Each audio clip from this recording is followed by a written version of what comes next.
We just finished up 2 days of shooting the Surefire RC3. I'm with two subject matter experts here. I'll let you gentlemen introduce yourselves.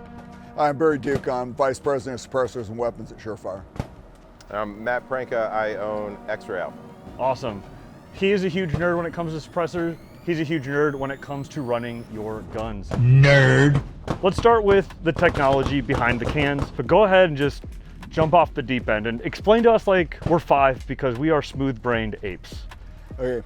Overall, to get a suppressor that's really low back pressure, that's not going to have occasional secondary explosive flash and other problems, we contracted with national labs.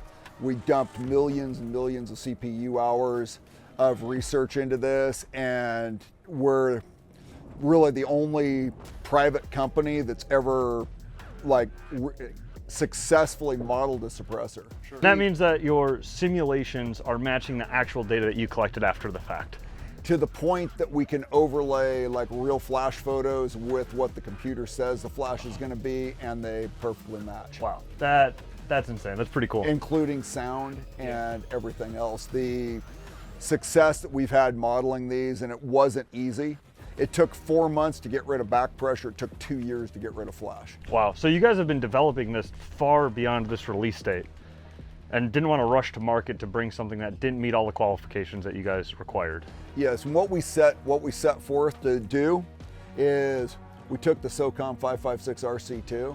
We said we need same or better on durability, sound, flash, size, weight. And we ended up with better flash performance. We ended up getting back pressure down by 60%. And the back pressure is down among the best of any low back pressure, but it doesn't have any Achilles heels where it's solid Inconel, so you can just run the piss out of this thing. It's gonna keep on running for you. Well, we built this for guys like where Matt came from, and we got a F22 Break.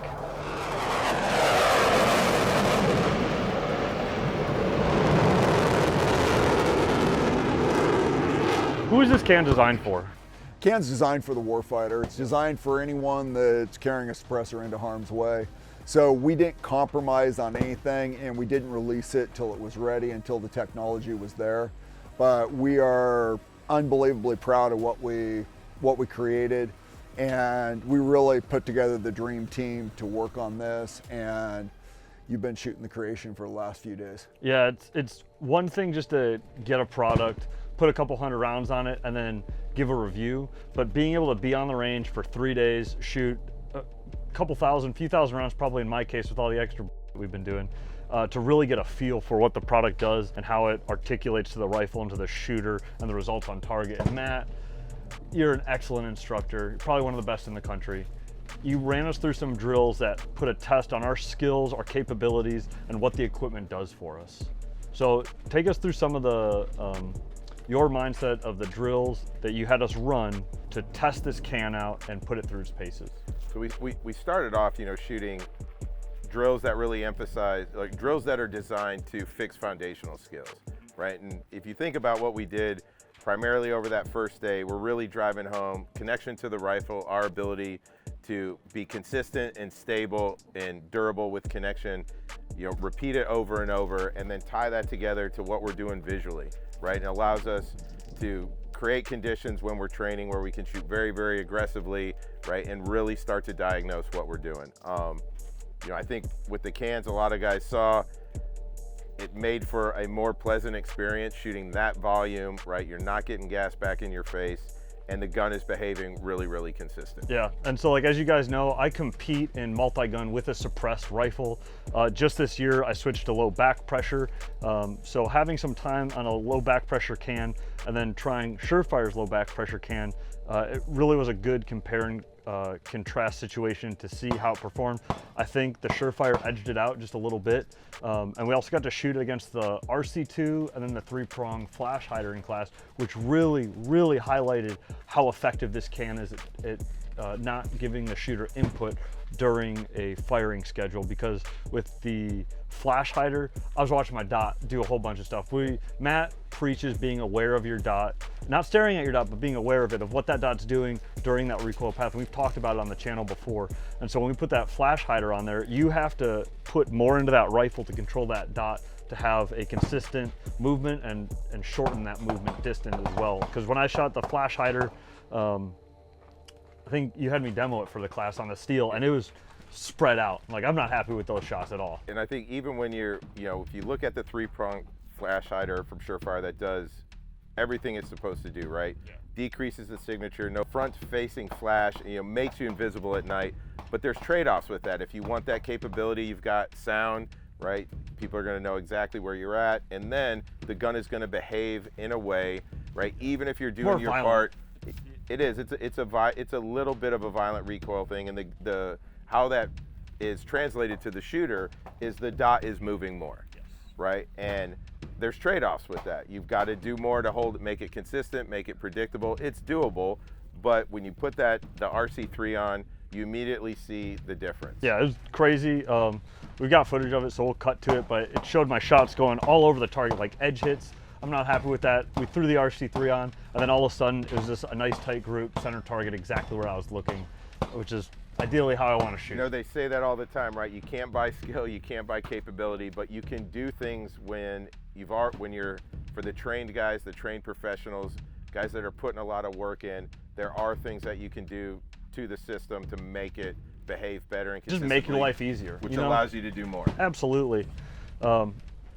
One thing that's interesting on this can too is the reduction of flash signature compared to other low back pressure cans. So that's something unique so far in this space, because this is all new suppressor technology. This is like the next gen cans, basically. You're making next gen air fighters for our rifles. Well, it's funny you use the air fighter, because the exit nozzle geometry, what we ended up doing, if you look at the back of a jet aircraft, it's interesting. We just had F22s flying over. Yeah.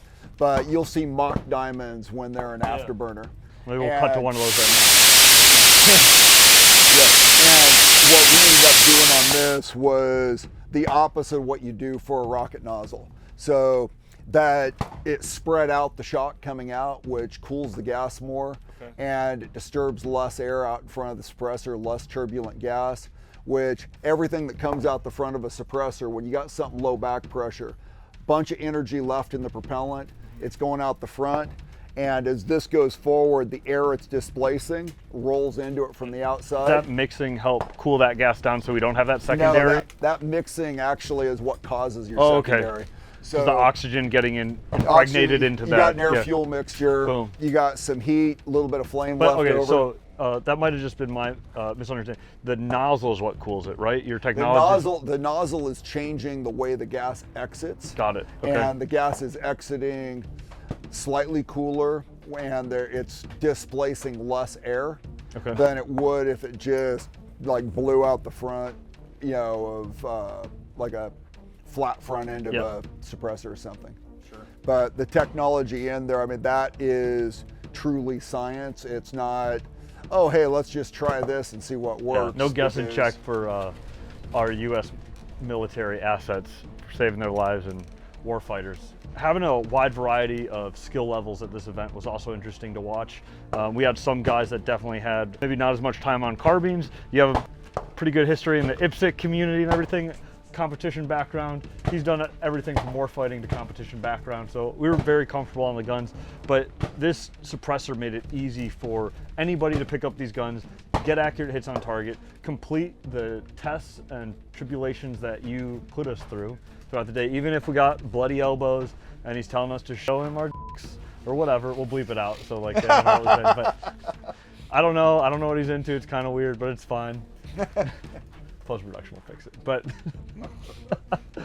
we had a great time on the range. We want a positive user experience, and a lot of times when introducing new shooters to guns, the concussive forces, the gas, the sound, it's distracting for them. It's distracting for them when training. I'm sure you've had new shooters come through the class, it's unsuppressed gun, and they're almost scared of what's going on. I think that you see that a lot where, newer shooters, guys that are very enthusiastic. They go out, they buy a bunch of kit, they put it all together, they get their suppressor, they set it up, and the first thing you see, you know, they take their first couple shots, well-oiled gun, and their face is covered. It's all, the gas is in their face, and they're like, why did I buy this thing, right? And that's something that doesn't ever really get translated, that blowback, like what's coming back into your face. What I like about the RC3, which we saw when we were compare and contrast, you know, pick the RC2 up, shoot it, pick the RC3 up, that gas is gone. Yep. Right? And non-existent. You know, technically it's reduced by 36%. I will say I shot, you know, for me, demoing and teaching, I probably am up in that 500-600 round range over these last 2 days, and not once was I ever, you know, consciously thinking I'm shooting the suppressor. Yep. And I've got 20 plus years shooting Surefire cans, you know, 10 years shooting the RC2s. This is a definite change for the better. So it's pretty cool. We mentioned it earlier, the price point.